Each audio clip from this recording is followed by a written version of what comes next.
today I got a special guest in the seat. But before we do that, y'all already know as far as what I said I was gonna do last week in regards to Brother Sammy. So today I got the woodwick candle flavored scent, whatever you might espouse. I was looking at that. I was like, oh, it looked like a little mini fireplace. Yeah, spiced blackberry.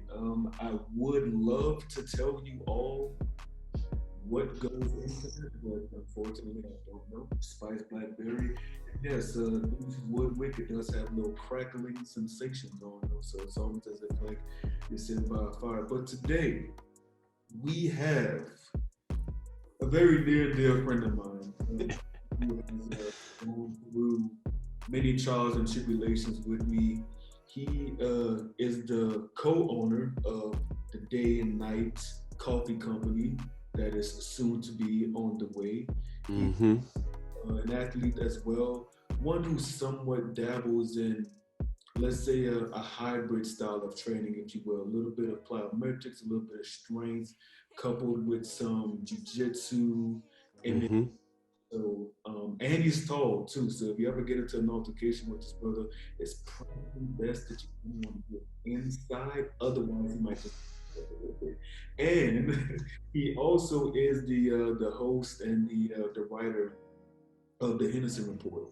And I took the liberty of looking at a few of the articles that you write on the Henderson Report, and a lot of the things that you speak about are, let's say, 80% political and 20% societal, give or take a few. But Yeah, give or take, but just along the lines, yeah. yes, yes. So thank you, brother. Thank you for joining us. Thank you for having me, man. I know this has been something long in the making, but life. That's all I can really say. Life hits, and have a wife, baby, business. Speaking of which, thank you for shouting out the businesses. It is a new venture for me because it's something I'm also been so passionate about, which is the coffee industry. Aside from it just being, you know, Starbucks or Folgers or Maxwell House or whatever else, it's when you start looking at the breakdown of what coffee is and the taste and the profiles and what do you pair it with as far as breakfast? Is it brunch, or is it like right now where it's the middle of the afternoon and I'm still going? That's actually Death Wish coffee, one of the strongest coffees in the world. So it's keeping me up. But it's a new venture. I just got the LLC and everything completed, and we're rolling, baby. We're going to be going through some sample cycles with a roaster, and I'm trying to also find other local roasters. I'm trying to do everything as locally sourced as I can here to the great state of Tennessee. So far, it's been an amazing adventure. I met some cool people along the way. I learned a lot, and being able to do it with my wife is something else. Excuse me. Being able to do it with my wife is something else that I'm really proud of being able to do. That in itself is a beautiful thing because we do live in a generation where that a lot of people are focused on building generational wealth. Mm-hmm. One of the things that I admire about you is that the first time I met you, you always mentioned being a family man and being a great father. That's something that you really hold near and dear true to yourself. It's a value that you Yeah. toes down on, and the only way to really lay a solid foundation to building something that's going to last a millennia, if you will, then I'm being Yeah. a little bit more out here with it. Building something that's going to last requires a solid foundation within the nuclear family. It's something that you have taken upon yourself to do. You're doing it in the right way. You know, Well, I mean, it's something that we all need. I mean, every person, every group of people needs you need the men, flat out. Whether you go all the way back to the times of cavemen to medieval periods, everybody had a role. And I know nowadays it's becoming a big deal where it's like, gender conforming roles and this, that, and the other. But the fact of the matter is we live in a society where that's what that's there for. I mean, we see it in the animal kingdom, we see it in and with humans, and we've always had it. Women have always been more nurturing, they've been more caring, they've been the the home makers, if you will, in some cases. But at any rate, as I was saying, it's being able to have that protector role.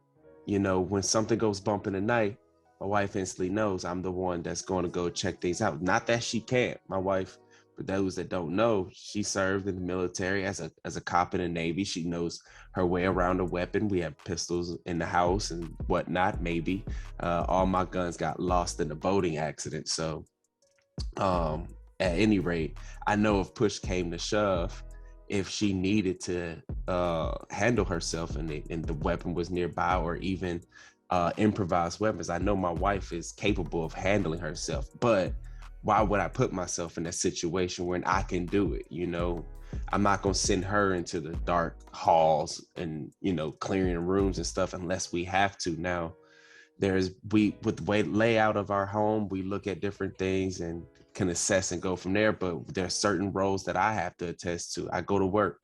My wife is pregnant right now, so there's no need for her to be at work taking care of the kid. Though there have been people that have done it, kudos to them. But I want the best for my wife in this pregnancy, and I want her to go as comfortable and smoothly as possible. So I go to work, 4 days a week, 10 hours a day, installing cable, crawling in attics, crawling in crawl spaces. Again, another pretty male dominated job, because it's one of the jobs that, not a lot of women want to crawl around with cobwebs and spiders and possible rats and mice and stuff in crawl spaces and attics, just like in HVAC and in plumbing. But we have been gifted with the abilities to be able to do it, such as having the strength to do it, and in some cases having a mental fortitude, because again, when you look at some phobias and fears, there's some that more lean towards women, some that lean towards men. Darkness is something that goes blanket across everybody of all genders, but more specifically, darkness, roaches, mice, those things typically fall more to the women who are afraid of those jobs, so they won't go and do them. So, we have breakdowns like that in a lot of different things in society. And I just don't want to seem like that guy, but if you got a role in life, you take it, you roll with it, no matter what it is. Whether it be, I don't have a job, but at this moment in time, my wife is working. So that means you have to step up and be that home, that home provider, make sure the kids are good. You have to pull the weight in a relationship. And we do that so well sometimes, but sometimes they slip through the cracks, as you can see. And it's like just a quick miscommunication, but all in all, that's okay, because isn't that the beauty of what moves a marriage forward? It's not about how. Yeah. And within that disagreement, you can look back on it when you're sitting outside. If your wife enjoys a glass of scotch, y'all sitting outside, you're like, you know, that was a hard fact for the road. It's something that. Oh yeah. It shows the amount of spiritual and mental fortitude that you have for one another and for yourselves. Right? Yeah, and we did that a lot. Even back in the military when we first met, like we would call them our fireplace nights, and we would sit down and just talk with one another. And I would tell her where I was hurting and things like that, and never really had people to do that, as this is, Men's Mental Health Month. I didn't really have anybody to talk to, but I started to slowly grow this, realize that I could talk to her, and that was amazing to have, some support system in our corner. And with that, I started seeing different sides of her, and she started to open up more, and we started to be able to share stories from our childhood and our past, and get to a more deep and intimate level, not sexually, of course, but just to the point where I guess you could say I earned the submissiveness, if you will. I know that comes up a lot since we were talking about gender roles and all that. I've earned that because now if I say something, my wife has the trust and faith in me to say, okay, if he's telling me to do this, he must really need me to do it. I'm gonna just do it. I'm not gonna argue back with him. But why we can't go with my plan or this, that, and the other. And that's what helps. Like when there's times that come down with the kid and she says, well, you need to do this, that. All right, cool. I'm not about to argue with her because, I'm not to sound like I'm a bad father. I know for a fact I'm a great father, but it's one of those things where she's with my daughter majority of the time. than I am, because I am out working. I am out improving and trying to make improvements for our family, so that when I come back home, my wife is in a more comfortable environment where she wants to be. So if she says like, no, you can't give her this, that, and the other, I'm not about to be like, well, I'm gonna give it to her anyways because I'm the man. Like, no. I sit back, I fall back, I know my place. And that's where a lot of people got to realize. I know the whole talk of I want a submissive woman comes up, and it's like, that's beautiful to have, whatever, like whatever you want to call it, but it's not something that everybody is going to get. You have to be able to be a leader, and by being a leader, you need to know what it takes to be one and how to operate as one. And if you don't have those traits and those characteristics and those abilities to be a leader, why would anybody want to fall in line behind you? You know, I was listening the other day. I love American history. I love about their past presidents and everything. You know what made George Washington such a great general? Because when he fucked up, he admitted he fucked up. He didn't try to lead people on. He didn't try to, when it was already bad, like, oh, no, what I meant to do is this, and make excuses. He was notorious for, all right, I screwed up. We pull back and I fix it. I mean, that's what you do as a leader. Like, even if I say to my wife, like, hey, I need you to do X, Y, and Z. Perfect example. We're coming back from Georgia, picking up my daughter. Bad tornado comes down here. Like, sky's going black. You see the clouds form. I'm looking at the clouds. I'm like, okay, I could tell it's coming, this way. So it's probably going to hit us at an angle if we were to keep driving into it, because we had to keep going forward. My wife looks at me like, okay, what do we do? If a tornado touched down, what do we do? She looks at me for that answer. I could have easily said, I don't know. But because I am the person that I am, I had prior knowledge of it. I see that ditch over there. I'm gonna drive this fucking car into that ditch. You get over top of Zahara. I get over top of you. We hunker the fuck down. That's it. Like, that's my plan. And I put my all behind that plan. My wife's like, okay, cool. Like, no, wow, why you gonna be squishing me on top? Would you rather get picked up and slung somewhere else? Like, would you rather experience what Superman's father experienced? Just trust me. And you mentioned a lot of things. You mentioned gender roles, traditional masculine roles and values. You mentioned men's mental health, but then you also mentioned every man in society, especially today, wanting a submissive wife. But why do you find that word submissive tends to have a negative connotation in our society today? I mean, think about, go ahead. A lot of people, women in particular, tend to look at that word as like, why do I need to bow down to you? Like what about you makes me need to operate within that space versus being in that space naturally? And on the other side of that as well, just like how you said, and I completely agree with that, if you don't carry traditional masculine traits of quote unquote an alpha male, or a man who is able to make logical decisions, some would say why would any man or woman look to you for counsel and trust you to not lead them to death into a mistake? In retrospect, they shouldn't. I mean, you can look at throughout history. We were talking yesterday about Ragnar Lothbrok, Norse Viking, whether he was real or mythological or made up in the fable is kind of hard to tell, but there are some accounts where, some of the things that he done are on record in other civilizations. And we talked about it. You were asking me about him, and I was telling you, he was just a straight up badass and ruled that kingdom area of Denmark, I want to believe.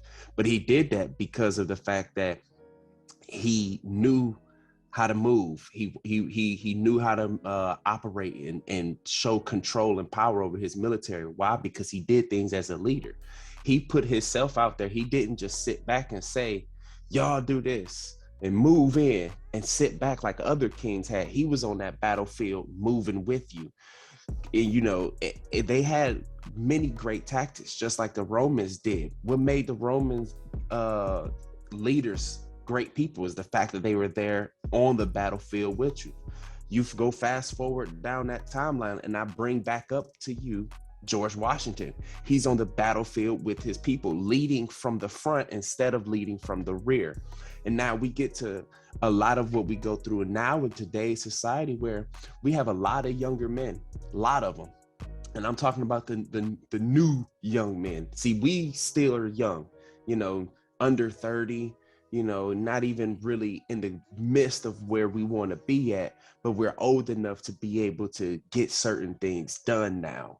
Whereas these new younger cats, these 18-year-olds just getting up off their mama's couch, if as we used to say in the military, fresh off the mama's couch, you know, maybe got a year or two of college down, they are addicted to the phones, the likes, and they think I'm up here and you right here. So that's what makes me be able to say something, and you do this like you don't know who I am, bitch. Like da da da da da. Like I get money, bitch. And it's like okay, and she's probably looking at you like, you know, so did the other 5 dudes that I just walked past. They all getting money too. But what is making you stand out to be different? Now, in some aspects, we as men got to watch out for those women, because just like in a poker match, you never want to show your full hand. You don't never want to put yourself out there and get overexposed and show your whole hand, because now that's how you end up with some of these gold diggers out here.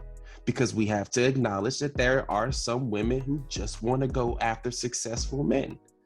That is the truth, and hypergamy is real. It's not anything that I think man in this generation is trying to absolve themselves of. I think the conversation becomes more difficult when we begin to see that, as Brother Samuels would say, that what we find is that the majority of these women, even average women, tend to overlook average men because all women want that same man in that percentile range. But even though, well, you have to ask yourself, one, are you able to get that man? And number two, are you vetting this man for the right reasons? Mm-hmm. Has money, it doesn't mean that he's going to be able to effectively lead you. Now, no, I'm about to say, now with that same way that you're vetting that too, you also got to look at it as the flip side. Just as much as we're trying to say, are you vetting them for the right reasons? We as men need to do what Jocko say and have extreme ownership in ourselves and say, how are we vetting this woman? Are we leading this woman on thinking that she's going to be she want the relationship and be able to walk and hold hands with you in public, and you just like, oh no, this is just my little sneaky link, you know, whatever. Yeah, I'm just trying to get you to be comfortable enough to be a side piece or something like that. And at the same time, that's not what being a man is. Like, that's what my dad always told me, you know, just because you're 18, you ain't a man. Just because you got a kid don't make you a man. Just because you 21 years old don't make you a man. Just because you're 25 don't make you a man. Or God here impregnate a bunch of women, that doesn't. Yeah. Now, to possibility, and it's something that, like, we discuss this all the time. One thing that was prevalent in our hunter-gatherer days and in other societies is that there was a ritual from boy to man. You went out into the wilderness, you killed something, you had to stay out there for maybe 5 days, 7 days, whatever you will. And if you came back, you got initiated, party, boom, you man. If you didn't come back, they knew what happened. And they looking for you at that point in time. And that is something that I think a lot of men within our generation and the boys that's coming up behind us are in the process of trying to build within ourselves. How do you bridge that gap boy to man? And I know you haven't seen Game of Thrones, but Jon Snow, one of the main characters, he was speaking to an elder, if you will, and because Jon Snow at that point in the time, he was king of the Watch, king of the North, if you will. And the elder, you need to kill the boy within you. And Jon's like, this is what I need to do for them. Do I need to tell you? He's like, it doesn't matter if you tell me, because you're the king. Kill the boy within you so that way you can let the king emerge. And I think that, and Jordan Peterson speaks about this a lot. I was just about to say that.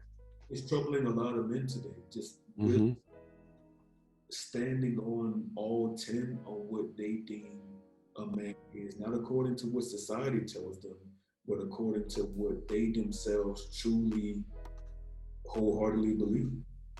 Yeah, and I mean, we need to look at things in a new light. We need to get back to those ritualistic things. I mean, if you think about it, that's what makes some areas of even America different than other areas. When you look at the US map, the Bible Belt, you know, a lot of things on a social economic level are different than places outside of that Bible Belt, because a lot of the people within those states, like Oklahoma, Texas, Tennessee, they put a lot of faith in that and behind their religion. Like, this is not something they mess with down here. You know, you don't talk, you know, what they say is God, guns, and freedom. You know, that's how they legitimately feel. And coming from somewhere where I was born and raised, Michigan, you know, we had it, but it wasn't the same feel as it is down here. I'm sorry, you know, I live here now, but you know, when I go back to Detroit, it's different.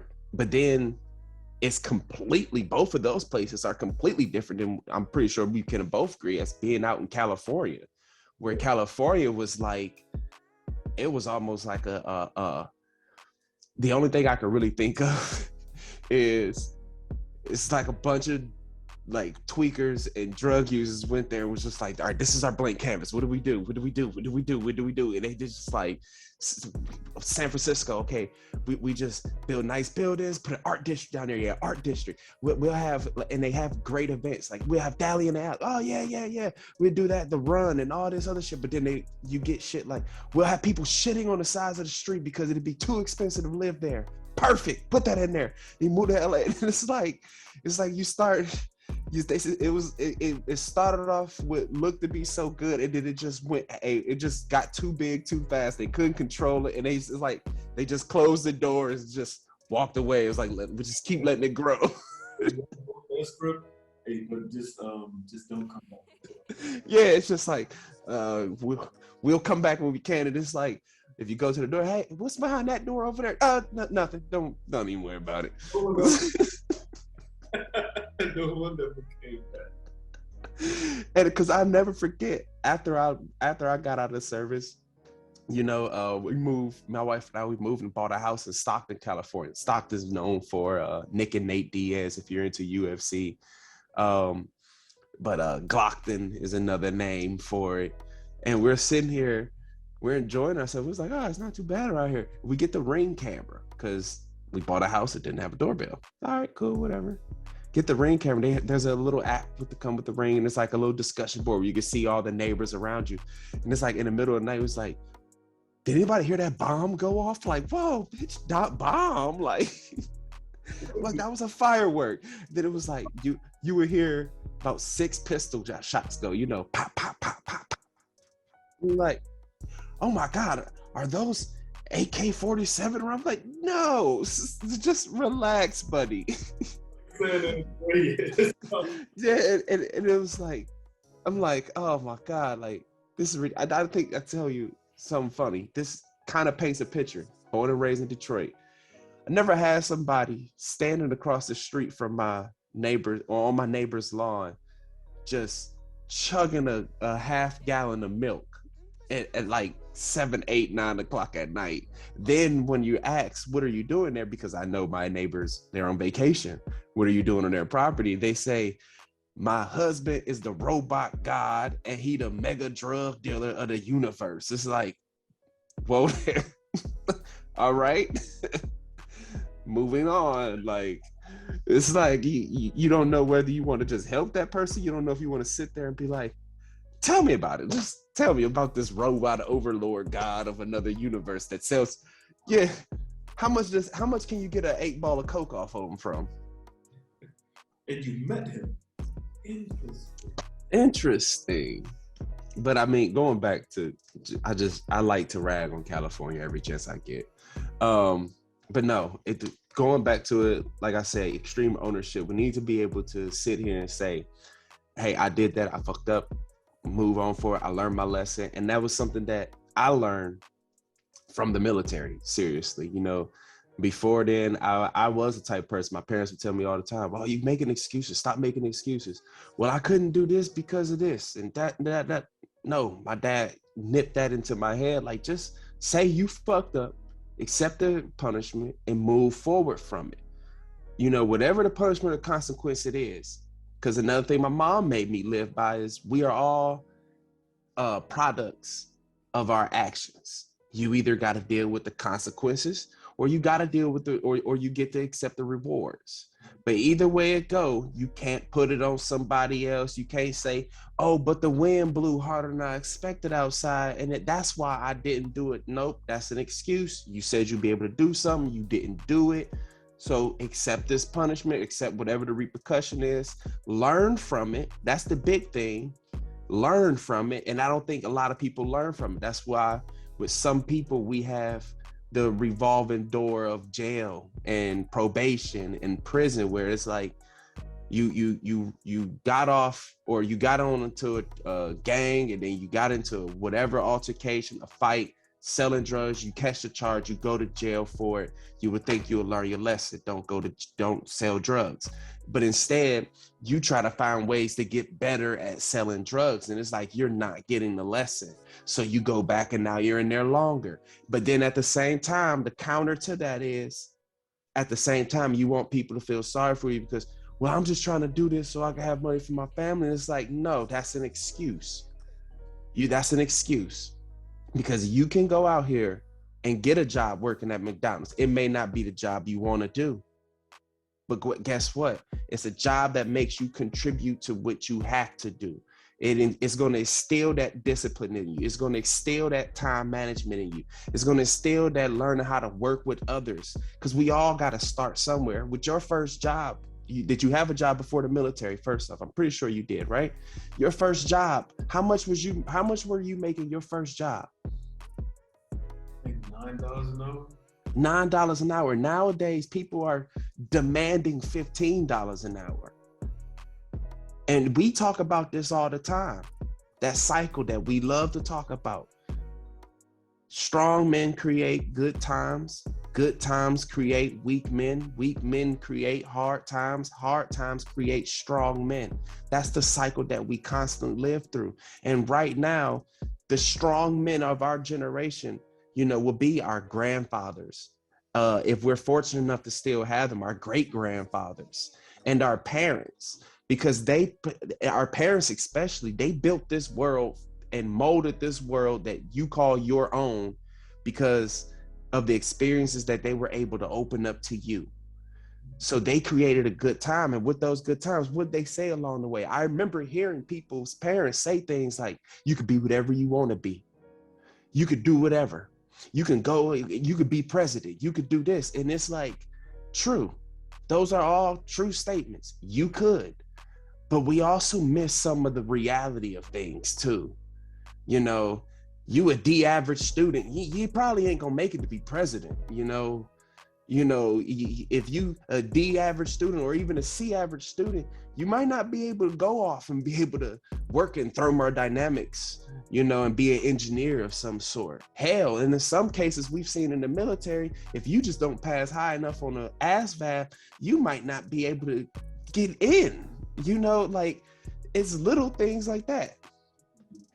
Where they give you cleaning up the gym. And yeah. For the people that are listening, we need y'all to understand, we're not looking down or harping down on these positions. No. We understand that these positions are these what's the term? They're stepping stones. Right, stepping stones. These blue collar workers are the reason why the CEOs and white collars are able to do what they're able to do. And vice versa. Exactly. And vice versa. Meaning that you are, and starting with the hand that you were dealt with, it doesn't mean that you have to end that way. There's opportunities for you to excel, but one thing that I always say is that you either, and this is just my assertion, I could be wrong about this, but that intrinsic value or that intrinsic drive, I think that some people are born with it, and other people you kind of have to mold it into. Or extract it out of them. You can't want more for someone than they don't want for themselves. Like that age-old saying, you can lead a horse to water, but you can't make it. And like my mom would take it even further. And you can shove the horse's head underneath the water, but you still can't make it drink. And that's kind of what we do this day and age, where we try to push certain views and ideas on our kids, or our parents push them on us. And now we go about thinking and doing things a certain way, not because it's our own, and not because it's something of our own free will and accord, but something, that has just been forced on us, and we don't even know why. And I think the biggest one is, we were kind of talking about it the other day. It's sad to think, but a lot of the times we as Black people are looked at to be of a hive mind or monolithic thinking, where it's like we all supposed to be doing things the same way, and to some degree, or that we all think the same way. And I know over the past election, I know this is not a political show, but you talked about, I do dabble in politics a lot and commentate on them. But it's like, we've seen one of the biggest divides politically with this last election between Trump and former Vice President Joe Biden. And it's one of those deals where it's like, Hispanics and African Americans, especially African American men, have turned the party lines, if you will.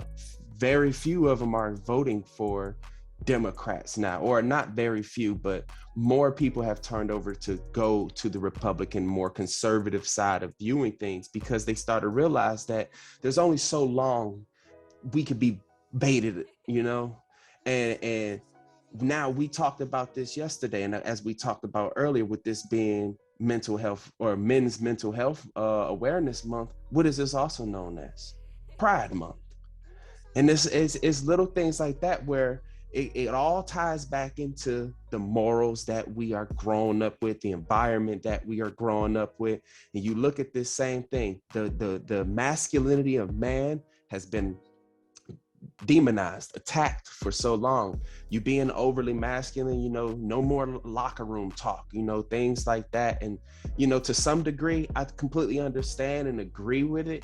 But at the same time, I am also for the whole, you got to let boys be boys, because that's the type of society that we live in. Like, our boys are, if you look at the animal kingdom, they're one and the same almost. The boy cubs are supposed to roughhouse and play and tumble it out. Not only does it help the parents because it helps tire the kid out, but more importantly, the kids are learning when they're doing that. When kids are tumbling around, Jordan Peterson said, never said it the best, never interfere with your child when they're doing dangerous things cautiously. Because that's where they're learning. That's where they're most thinking. That's where their puzzle brain is coming in, to realize, how can I do this and not get hurt? And I see it with my daughter all the time. She you can see her think things out. And my brother and his son, the same way. He looks at things, he figures it out, and then he sees, and it's some things that you'd be like, why'd you get up there? But we just back off. Let them be a kid. Work it out themselves. Let them work it out themselves. I don't want to push anything on them to make it seem like, hey, if you're up there, that's a bad thing. You're going to fall. I don't want him to think that, or her to think that. I don't want to project that. It's something that I am cautious enough to know about, and know that it exists out there. The chance of that exists out there. But I don't want that same chance to get raised an alarm in their brain, because we know as soon as you start thinking about it, you're going to start thinking more on, how do I avoid this bad thing from happening, and not avoiding on the positive task at the hand. So, what about Jordan Peterson said this? You walk into a cave, a very dark cave. It's the fear of what you think might be in the cave that overclouds what's actually in the cave. And you also have what actually is in the cave. mm-hmm. About that. It was a terrible movie, After Earth, but Will Smith said it best, like, fear isn't real, but danger is real. And going back to your point of, it's like you see your daughter, I don't know, let's say she jumping on a couch or whatever, and you like, I know the potential of what could happen, but I'm gonna let her do it and see if she learns from this. Let's say she jumps, she get a little bit too high, she slips. Okay, what did you learn? Exactly. What did you learn? And that's what I usually say to her. I'm like, I bet you won't do that again, will you? No, what happened? And then she tell me what happened. I was running, and now just from that, It's almost like negative reinforcement. If she was doing something wrong, and I would just paddle her every time. It's the same thing in essence, but she's doing it to herself and she's learning from her mistake. Dang, when I jumped that high and landed, I really didn't like how that felt. So you know what? I'm not going to jump that high anymore. And I connected all back to say this. When we have that environment of masculinity, it used to be known as, you go to the barber shop and you talk the talk at the barber shop and all that. Barbershops are coming few and far in between because of the fact that the industry is somewhat moving to the point where mobile barbers are the thing now. More than when we were a kid, I should say. And then that's perfect. That's beautiful. But at the same time, it's still the environment of which is taking place in there is because, like, perfect example, my dad has been always known as the guy's guy. Like, he would tell it how it is. I remember when I was growing up, men would just be like, if we playing football or something and you get hit hard, you lay down, you start crying, oh, don't be no sissy. Don't get up. You ain't no sissy. Don't, just dust it off. Like, that's how you talked. And it made you realize, like, all right, I ain't no sissy. You get mad. You don't even know what a sissy is, but you just know you're not one, and you just get mad, and it makes you go back out there more. That is good. I mean, we need that. But when we get challenged like that, no, don't talk to him like that. What does that lead to? We go from one extreme to the other extreme. No, it's okay. Come on over here, baby. And that man gets coddled. That man gets baby. That boy gets baby. And he never really fully learns to accept adversity, accept and learn how to get punched in the mouth and come back. Now, when you get punched in the mouth, you want to look around to see who's going to come look after me. Like Tyson, like everybody has a plan until you get punched in the mouth. Everybody has a plan until you get punched in the mouth. And quite frankly, we need to change that environment of the man. And that's why my nephew, I guarantee you, my brother did this because we talked about it, because I do it to my daughter. She's running around, I'll stick my foot out and just trip her for no reason.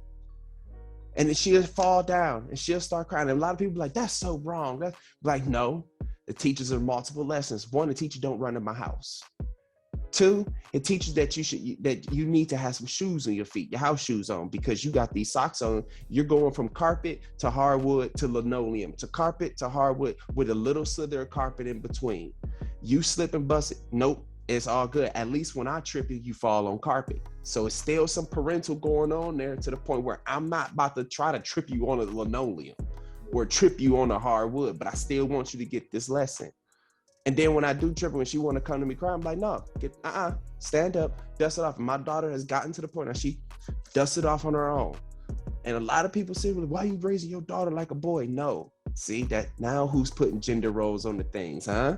Yeah. It's backwards. See, now it gets flipped. It's like, I'm raising my daughter to be the woman that I would want to be with, not in a creepy way. I'm raising her to be respectful, to have self-confidence in herself, to have self-esteem within herself. And this is not because, I have a beautiful Black girl or anything like that. It's just because I want all my kids to understand that, to know and love yourself first before you can go out. Because guess what? My daughter is the one woman in this world that I can say that I am going to be dating longer than anybody. I get 18 years to date her. And I make sure I have the beautiful moments with her. We have our daddy-daughter dates. We go to Target. I buy clothes for her, and we get ice cream and pretzels and slushies. Those are our moments, because I only get it one time. Once you get to the point where, in theory, let's just take adult 18, and you go off, it's time for you to go off and do your own thing and make your own family if you choose, or, not. Whatever your decision is, but ultimately, I only get a small, finite amount of time with you to teach you how a man is supposed to treat you. Because we can all say this, right? Or we can, I think most of us can agree with this. Most daughters are daddy's girls. Let's take Kobe, for example, rest in power. Amazing father, loves all of his girls, all of them. And you're operating from that same mental space of taking it to the perspective of that And I never heard a man say that. It's like, I have a very small window of dating my daughter. And that dating is looked at guidance. It's counsel. Mm-hmm. It's teaching her what to expect from life. When she gets to a certain age, it's teaching her how to interact with men that she may fancy. And also getting her to understand the difference between what to look out for and what to value within the Exactly. even though the mothers are the first teachers of the family, the father is there to basically put some borders around that. We're the visual display. We're Right. supposed to be the visual display. We help the mother. Yes, we help the mother lay down the foundation of what's being taught. So when you had those moments when that young woman grows up and starts talking to her mother about, boys and liking and going through this and would you look for the man and all this other stuff that they have, aka girl talk, chit chat, whatever you want to call it. I am that visual representation. So she'll sit there and be like, well, my daddy got up and went to work every single day. So I don't want no dude that just lay around and bum around on the couch. Okay. That's so he got a job, he gets up, he take care of his responsibilities, all the same things my daddy did. So I might be on the right track of picking the right man because when she looks at her mom and her dad's relationship, we want her to sit here and say, that's a relationship that, I want to strive to have. They've been together 30, 40, 50 years. That's what I want to strive for. What are y'all doing? What's the key success? And that's what, at least speaking for myself, that's what I do. I talk to the old heads that have failed relationships. We've been in the military to know several people who've all gotten divorces and things like that. And they are very open in telling you where they went wrong, where everything went wrong in a marriage, whether it be, man, we just, what would have been or should have been a one night stand or for a fun for both of us. A kid came into play. And neither one of us really even wanted to be with you. And now you hear those stories, you heed those messages. Ooh, watch out for that. You start. In this area of my life, can't just be shooting the club up. Yeah, it can't just be shooting the club. But like, again, it goes back to, if I shoot the club up, there's a consequence or a reward. And depending on where you at in your life, that child could be a consequence or a reward for you. And I mean, the best way I like to say this is we live our lives like a choose your own adventure book. And I think if a lot of people just went down the road and thought about things and in terms like that, their life would be a little bit easier because you realize in the choose your own adventure book, you choose what you do. You can't choose what other people gonna do because in life you can't choose what they're gonna do. No matter what the options you are, there's a answer that's already going to be given for each one of those choices that you may or may not make. And quite frankly, with me in this business, Day and Night Coffee coming soon. We're working on testing and getting a roaster done and trying to get it. We got to deal with the fact that the economy is not the best condition right now. So it's one of those things where I got to learn and make moves and figure out when the time to strike so I can keep going forward and doing that for my family. We talked earlier about that generational wealth, setting that up. And that's what this is about. Sorry, just to kind of like pull away from that and transition into the generational wealth thing like that. It probably wasn't the greatest of transitions, but that's another thing that I think is a big condition of becoming a man is we have experienced and heard this word of generation or phrase, I should say, generational wealth for the past couple of years now. Like, Last decade is something that's been more prevalent in society. it's something that, and now that it comes down to you as a man. How are you going to look at your families? Whether, again, this is something that you're black, white, purple, or in between. Generational wealth is for everybody. And it's like, if you come from a family that already has money, how can you make it so that your family keeps getting money? Because that's the plan. You don't want it just to come to you and then it flatlines out. You want to keep it going up. If you come from a position where you're like me, I'm from the east side of Detroit. Parents didn't have a whole lot of money set aside for college and all that for me. And no, I didn't have it. But what my dad passed to me, something that was invaluable, and that was knowledge. He took every chance he could to teach me something. And so I may not have had physical monies as, the wealth, if you will, for the generational wealth. I didn't have the physical monies, but I got the knowledge, which was, it was his education that he got from college and picked up from the streets and picked up from when he did his little stints. And because every chance that every step he took in life, he looked at it as a learning situation. And he told me the good and the bad of it. Hey, don't go down that road, because when you get to that stop sign right there, it's something right there ready to get you. I've been down this road several times. Don't do it, Also, the age-old thing is like I don't tell you these things to try and constrict you. I tell you these things because at some point you're going to be in my position, and this position isn't all fun and games. This one of the quotes that I put on IG. I'm gonna have to stamp this thing because it's just so good. I mean, my dad said something along the same lines where he was like, you may, when I was, say 12, 13, my dad was really working with me with football camps. I was going to Penn State camps, Michigan camps, Wayne State camps, Ohio State camps. We was really drilling it. And it wasn't necessarily primarily goal focused for me to get the college scholarship, but it was just for me to hone in on myself and learn and see myself grow just as an overall athlete. So at the times, my dad would tell me, like, you got to wake up early and you got to do this, you got to do that, you got to do this, you got to do that. Because my dad went down the same path, and where he stopped, he was like, look, I done seen up until this point, that I can help you to this point. And he knew connections to help me get further. But he was telling me, before you get further, there's things that you got to accomplish back here. Yes. And I would look at it like, oh, you treat me like a robot and this, that, and the other, and whoop-de-whoop-de-woo. And he told me, like, you don't understand this now. You may be looking at it like I'm telling you this because I'm your daddy. I'm a grown up. I could tell you what to do and all this. He was like, it's the complete opposite. When you turn 27, 28, 29, 30 years old and you have kids, you're going to look at the world completely differently. And I'm sitting here like, now that I am 29 with a kid, I see the world completely differently, and we talk about these things where when I was a kid, I guess I could finally say this. I've been waiting to say this. Here we go. I remember back in my day, we used to wake up 8, 9 o'clock. Like I would wake up every summer about 7, 8 o'clock in the morning, go to the park, work out with my dad for about an hour, hour and a half. Then I would come back, I would hop on my bike, and I was gone for the rest of the day until about 5:30 when football practice would get ready, or 5:30, 6 o'clock.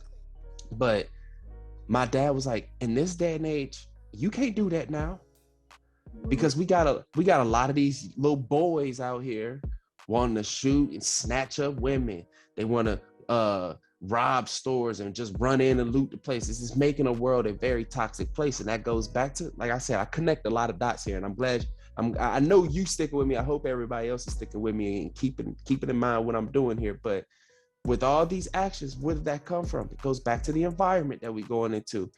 The people that grew up with the good times, we're now raising weak men, because it's not necessarily us, because you don't have kids, so you're not necessarily raising anybody. But these 12 and 13-year-olds out here now that's walking around with like extendo clips, and it's like, dude, you're 12, 13 years old. Why? It seems like to me, women, or they're experiencing what they think of good times, because they're going right at, some would argue, the pinnacle of technology. And what they don't understand, and this goes back to something that we were talking about yesterday, something can only be at the peak of it for so long. Right? Mm-hmm.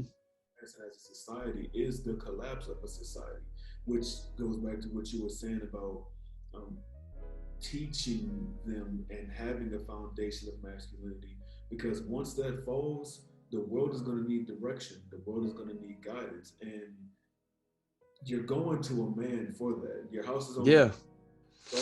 Not to say that a woman can't do it. Right. Not to say, again, we gotta, and it sucks that we have to say things like this in this day and age.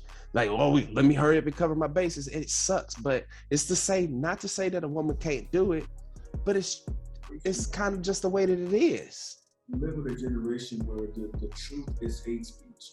That's dangerous. Yes. Really dangerous because now you, the way that I perceive it is that you're not moving through life with a victim mentality. You claim Mm-hmm. you claim to want somebody to lead you out of this area of your life where that you've been struggling with. And somebody comes along, like Brother Samuels, they give you a bit of pill. Oh, I don't like the way the pill tastes.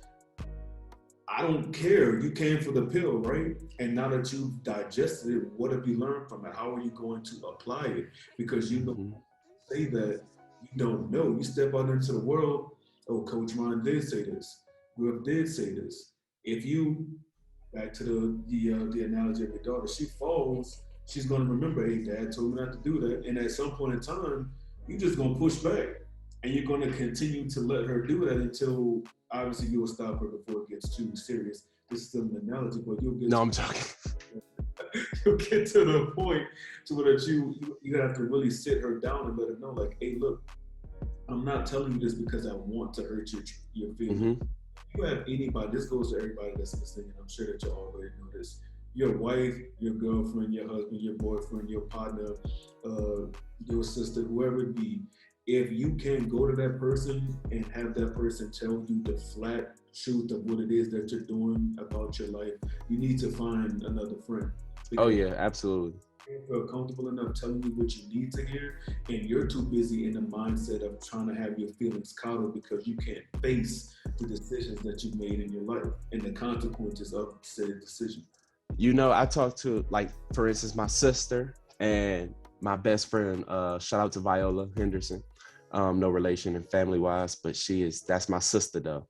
But that's why they say they love talking to me, because they know, and it could be the fact that I'm always gonna give it to my friends, like the straight up, stone cold, honest truth. And you may hate hearing it, and I'll be that guy, because I'd rather me say it than it not go said, and I know you sit here and look like a fool, or I know the plan is not gonna execute. Like if you were to come up to me and you'd be like, "Hey, bro, does this shirt look good?" And I know the shirt's too small, your belly button's all poking out. When you raise your arm up, you look like Harold from Hey Arnold. I would be a bad friend if I sat there and said, "Looking good, bro. You killing the game. You killing the game." Like, I would be a bad friend, but at the same time, people have told me, and I've tried working on it. You know, my mom had me tested as a kid and everything, so I don't know what's going on. But sometimes I'm just like, I don't care about your feelings because of why I was conditioned and heard so long as a kid that the world is not going to always care about your feelings. It's not, quite frankly, and that's just the truth. The world is not going to care that you just lost your job today and now the electric bill is due. The world is not going to care. The electric company may not care. That's the reality of things. So because you lose your job because of, you know, you're tardy or what have you, there has to be a reason you lose a job, or it could be some of the, you know, how they always used to go back in the day, last one hired, first one fired. You know, it could be a lot of different things that be the answer or the excuse you want to use to why it happened to me, but you need to know how you gonna bounce back from it. Are you just gonna expect somebody to just give you a job, just give you a position? That's why, again, going back to the politics, I'm not in favor of universal basic income, because of the fact that we don't make the best decisions with it. You know, people make the best decisions for themselves and what they want to do. But at the same time, like we've been talking about, you need to have the guidance and structure set in place so that you can make the best decision. If I give you a map that's of a topographical map of a land and you have no idea how to read that map, you don't know if close lines together mean that it's really steep or if it's really like slopey, if it's tall. If you don't know what that means, you're just going to be walking and it'll be a dangerous situation for you, because you have not had the proper foundation. But if I take you through a course, tell you what to know, and you still decide to make certain decisions, it's only a certain point where we have to sit here and say, okay, well, that's what you want to do. Everybody else is going this way, but you insist on going that way. All right. And sometimes going that way, it may be the most bumpiest road ever, but typically those are fun roads to go down. You know, I've been down them, but everything comes down to how do you learn from it? Yeah. That's all it is. That might have been a bumpy ass ride, but it got me to the checkpoint that I still needed to be at. I may be, you know, behind a little bit in time from the rest of the pack up here, but I had a lot more fun. And that's how I feel being 29 years old. I've seen a lot of my peers from 2011 when I graduated high school already get their degrees and do all this. Some of them have multiple bachelor's degrees or maybe even a master's degree. Some of them working on PhD programs. I went another route. I did 2 years of college and then did roughly 5 years of military. You know, had some fun ass experiences through there. Some experiences that they will never be able to get to experience. Doesn't make me, I'm, you know, still don't have my degree, but that doesn't put me behind them.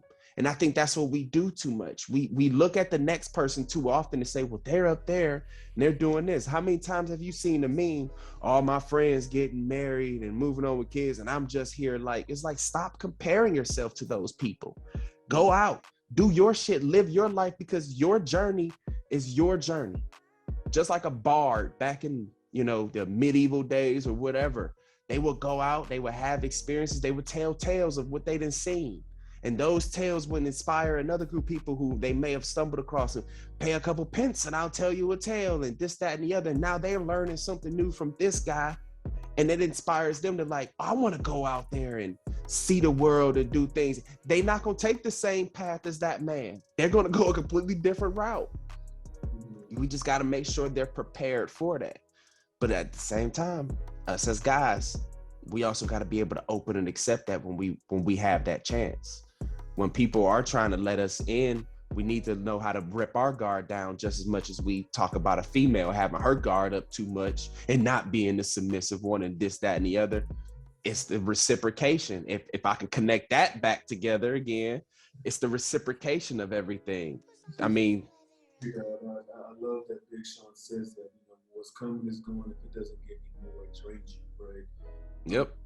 We're coming up on the time, but in closing, since we've been speaking a lot about, you know, masculinity, mental health awareness month for men specifically, and just what we as men can do with society today to establish a solid foundation of, some would say, what true masculinity is, because let's go and say, like, if you're well respected by other men in the group, that's where we get our value from, then other women will naturally respect you because they look at that man, high value man, if you're, oh, I respect him. If this man respects this man, then this man has to have some type of Well, I ask you in closing, what are some things that we as men can do today, young men and men coming, young men that are still in process? What are some of the things that we can do today to establish a solid foundation of what masculinity is and build on that as individuals, and also share it with the new generation that's coming up? That's a great question. It's three simple things in my personal opinion. First thing is a ode or a homage to Jocko, if you will, and it's extreme ownership. Own up to everything that you're doing and understand that you're going to have times where doing that will set you back, but it'll make you a better person, because at least the other people around you and out in society can sit here and say, you know, like, I'm pretty sure we've both seen it in the military, like guys that would just constantly fuck up, just constantly screw up. But if they owned up to it, a lot of the times, well, he screws up all the time, but at least he's man enough to say he fucked up, you know, and he admits when he's wrong and this, that, and the other. Like, those types of traits go a lot further because it shows the true honesty in yourself. And it shows that you're a true noble person. You have some type of moral compass. And I think that's a good way to start that building of a moral compass, is having extreme ownership. So that's the first thing. The second thing is being able to open and accept other ideas and ideologies and not be so confined to one set of thinking.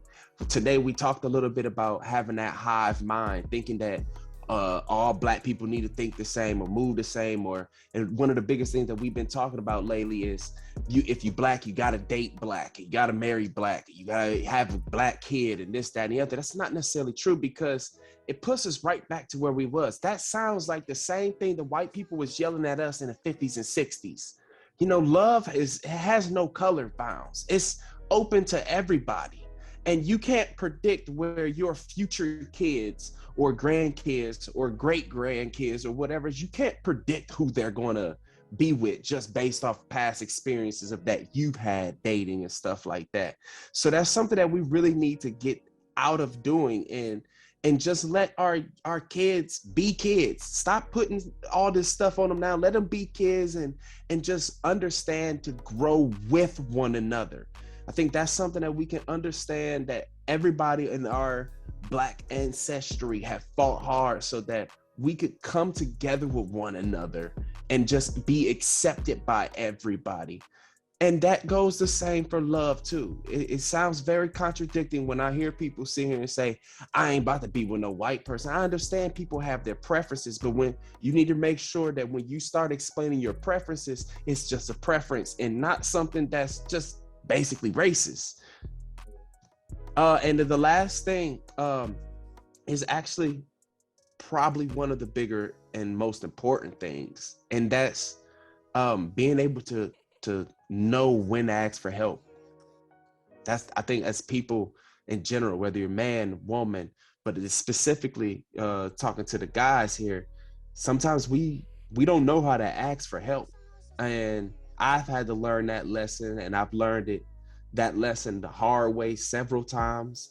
And I've learned it as I've been doing it, learning to ask for help and going through the motions of, okay, I ask for help. I sit back. If somebody can help me, be receptive to what they have to say. I still have the ultimate decision on whether or not I do what they say or not, but just being able to reach out and get that second set of hands.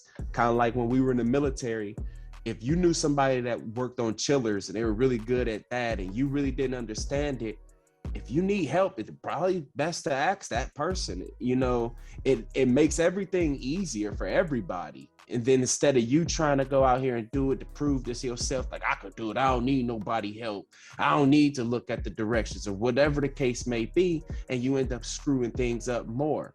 Now, if you go to that person, you ask for help, if they're receptive to you and say, okay, well, you need to do X, Y, and Z before you do that. In my personal experiences, when you get back to the job site, you need to assess, like, all right, am I going to do it their way, or because this what they told me and they're good at it, it worked for them, or should I continue to try to do it my own way?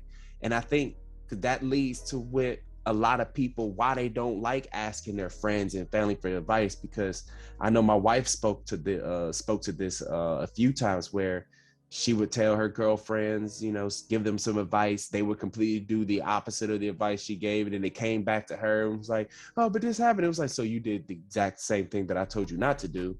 And now we're in the exact same, so you just, and then that makes that person feel like, so you didn't even heed my warning the first time. And it makes people not want to, just go ahead and cut out. You want listening. And I think about that all the time. I have people that comes down. I'm naturally the rock or the guru in the friendship. I don't consider myself that. It's just something that, and I understand that role, and I do my best to honor that role, that title, to the best of my ability. But again, if I'm going to be accountable, back to telling you the truth, I'm going to tell you this. I know that you won't listen, but I'm still. So it's just going to be a matter of time until you come back and you say, hey, I did this, and eventually I'm going to just be like, I don't want to hear it, because either you're going to do something different the third time, and if you don't do anything different the third time, then there's really not much that I can tell you. Only come back to me when you've done something different consistently. I believe that you can do it, but again, you have to want to do that. Those three things I will write down and hold true to myself. And for all of y'all that are listening, make sure that you write those things. We talk about a lot of topics today. We went into some deep things in regards to society, men's mental health, the dating market, where society is going, the fall of a society, and how to really ground yourself in the midst of chaos. So, in closing, thank you, Coach Ron. It's always a pleasure speaking with you. Obviously, we have to have you back on again because Oh yeah, man. the people love the comedy and the wisdom and the sheer masculine energy that they're getting from you, right? So let the people know that they can find you, they can get in contact with you, they can look at the Henderson report and how soon they can expect to taste this coffee, man. Because So, quick couple things. So we talked about I have a couple ventures in the fires right now. The Henderson report. We're in the process. I did just move from California to Tennessee, so I'm in the process of getting settled in. I'm afraid to even show you what my office space here looks like right now. I got some work to do here, but the Henderson report will be coming back up soon. It's straight up independent news reporting, and you can pair that with some of the day and night coffee. As I said.